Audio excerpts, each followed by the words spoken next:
This is the final video to solve the exception INVALID_stack BSOD error. And if you're seeing this blue screen on your Windows PC, stay with me because this will finally fix it. I'm from Rexisht, and I'll walk you through every simple method so you can get your computer working again.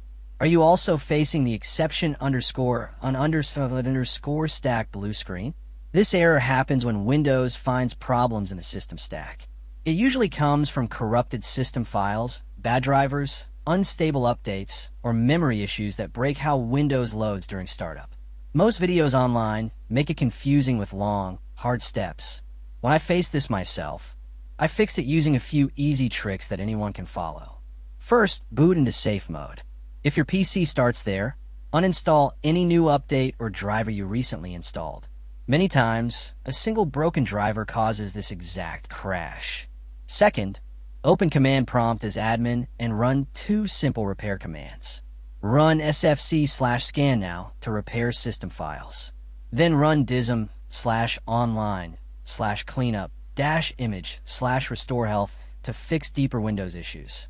Third, check your RAM. Faulty memory is one of the most common causes of this blue screen. Open Windows Memory Diagnostic, choose Restart and Check, and let Windows scan for problems. Fourth, update or roll back your graphics and chipset drivers. These drivers often fail and trigger stack errors like this one. Fifth,